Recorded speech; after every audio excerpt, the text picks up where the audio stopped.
अपने घर के छत पे लगाना है और 30 तारीख को झंडा को उतारना है, सम्मान के साथ, फूलों के साथ, आंखों से विधल की तड़प करके, गुरु को याद करके जब आप वो झंडा को उतारोगे कि रात भर में वो झंडा अपने मकान में रहेगा। उस झंडे को दूसरे दिन सुबह में नहीं लगाना है, दूसरा झंडे को लगाना है। 12 माह तक वो झंडा अपने, जहां हम धन रखते हैं, जहां पैसा रखते हैं, ऐसी तिजोरी में वो झंडा को लगाना है, वहां पैक कर देना है, दूसरा झंडा लगा देना है। देखो आपके पास में क्या आता है, आपके पास में क्या आता है, आपके अंदर, आपके घर में क्या परिवर्तन आता है, आप तक किसी ने किया? आपके अंदर में बुद्धि का कितना विवेक जागृत होता है, इस पर हमको सोचना है। तो यहाँ पर इस धरती पर सच्चा समृद्ध सदगुरु इस धरती पर आए हुए हैं। लोग, देश और दुनिया के लोग मजाक समझते, भरम समझते, क्या कहते हैं? शब्द कहा मैं भवन नगर का, शब्द कहा मैं अगम नगर का, गुरु की पहचान है। आप सब लोग खूब पहचान सुन लो, गुरु की क्या पहचान है? गुरु सम्राट वो है जो सजदर कमल की व्याख्या करते हैं। गुरु सम्राट वो है जो पूरे अपने जो मंडल है, 14 भुवन 14 तबक, उसकी महिमा समझाते हैं। सम्राट गुरु वो है जो हमारा तीसरा नेत्र, जो हम जिसे तीसरा थर्ड आयु कहते हैं, वो खोल देते हैं। सम्राट गुरु वो है ब्रह्म का साक्षात्कार करा देते हैं। ऐसे गुरु को कहते हैं पूरा गुरु। तब हमको गुरु की महिमा समझ में आएगी। गुरु की महिमा अपार है। हम छोटे मुंह से गुरु की महिमा को गा नहीं सकते। हमारी क्या औकात है कि हम गुरु को वचनों को दोहराएंगे? हमारी क्या पावर है? हमारे अंदर में ना बुद्धि है, ना चित्त के शांत रहता है, ना मन चलता है, ना हमारा शरीर साथ देता है। फिर भी गुरु महाराज समर्थ है। हम जैसे गधे से गुरु महाराज ये काम कर रहे हैं। और गुरु महाराज ने कहा कि आप देश के कोने कोने में चले जाओ, इस जय गुरुदेव नाम का प्रचार प्रसार कर दो। झोपड़ियों में, गली में, जहां तक गाड़ी नहीं जाएगी वहां तक चले जाओ। वहां तक गुरु महाराज चले गए और वहां पर गुरु महाराज ने आदेश दिया हुआ है कि शाकाहारी का प्रचार करते रहना। फिर इसके बारे में कहा कि 12 महीने के बाद में जब 23 मार्च आता है, ये अमर दिन है, ये अमर दिन, ये मुक्ति दिवस, हमेशा के लिए आपको इसको जगाना है। इस कार्यक्रम को धूमधाम से, जो दिवाली होती है, दशहरा होता है, जो 30 त्योहार हम हिंदू समाज के अनुसार मनाते हैं, उससे कई गुना अच्छा हमको गुरु महाराज ने कहा कि 23 मार्च मुक्ति दिन का मनाना। क्यों? क्योंकि गुरु महाराज ने इसके बारे में कहा कि जब आप जय गुरुदेव नाम का झंडे को जब आप लहराओगे तो सजग स्वागत का लाभ कमाओगे। कैसे कमाओगे? साधना करनी पड़ती है। गुरु महाराज ने क्या कहा? मुक्ति किसको कहा जाए? हमारे महाराष्ट्र में संत महात्मा ने कहा, देवाच्या द्वारी उभा क्षणभरी तेने मुक्ति चारी साधी येल्या। जब हम भगवान के सामने एक क्षण अगर खड़े हो जाते हैं, उस समय में उस भगवान से अगर हम दर्शन कर लेते हैं, तो उसी समय हमारे जो चारों मुक्ति, मतलब 4 शरीर होते हैं, ये शरीर है स्थूल शरीर। इसमें कितने तत्व है? 5 तत्व है।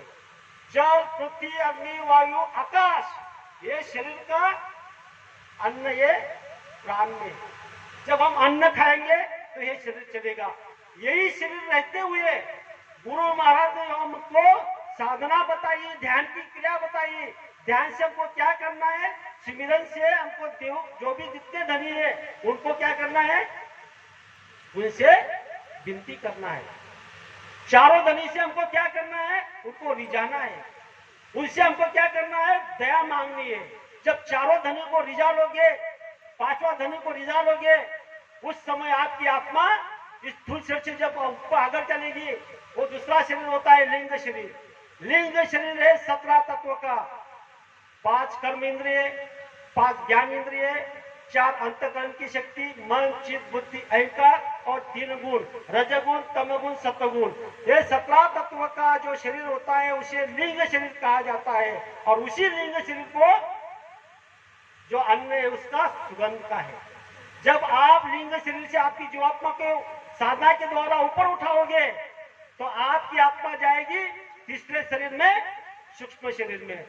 वो सूक्ष्म शरीर है 9 तत्व का, वहां तत्व बदल गए। अंतःकरण की 4 शक्ति, मन चित्त बुद्धि अहंकार, तत्व कौन से हो गए? शब्द स्पर्श रूप रस गंध, ये 9 तत्व का सूक्ष्म शरीर है। वहां है प्रकाश का, किसका? प्रकाश, जो हम देख रहे हैं। ये प्रकाश नहीं, वो प्रकाश अलग है, वो प्रकाश का है।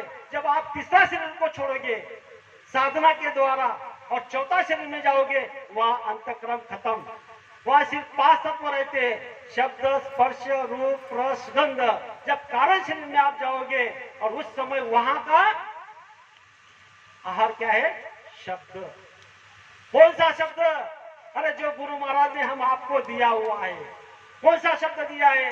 जब गुरु महाराज ने हमको पास बुलाया, जो वर्णनात्मक नाम है, ये जय गुरुदेव है, ये जिब्या से बोला जाता है, कंठ से बोला जाता है। लेकिन जो शब्द है, जो गुणात्मक नाम है, ना जीभ हिले, ना होठ हिले, ना कंठ हिले, ऐसा नाम बाबा जय गुरुदेव जी महाराज ने हम आपको दिया है। जो आवाज से, जो साउंड से जहां की दुनिया पूरी जीवात्मा टिकी हुई है, वो शब्द गुरु महाराज ने कहा उसी समय कि गुरु महाराज ने कहा था कि प्रेमियों, जिस दिन जिस समय में मैं आपको नाम का दान देता हूँ, उसी दिन मैं आपके अंगसंग हो जाता हूँ।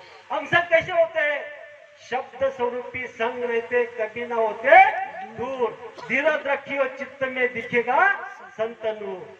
जब संत का नूर आकर आपको देखता है, तो वो हम आपको साधना के द्वारा, जो गुरु महाराज ने बताया, जो गुणात्मक नाम दिया है, 5 नाम 5 रूप 5 आवाज 5 स्थान, उसको रकम करके साधना के द्वारा काम करोगे तो आपको किसी को बताने की, पूछने की जरूरत नहीं होगी कि गुरु महाराज कहाँ है, कहाँ चले गए, क्यों आएंगे, कहाँ से आएंगे। तो इस पर गुरु महाराज ने कहा कि वो चौथा शरीर कारण शरीर होता है। वो कारण शरीर से जब जीवात्मा आगे जाती है, मान सरोवर उसमें नाम डुबकी लगाती है। जब वह डुबकी लगाती है, तब उस समय में स्त्री और पुरुष का भेद खत्म हो जाता है और अपने देश चली जाती है। कहाँ? जहां से वो जीवात्मा आई है, अपने सतधाम।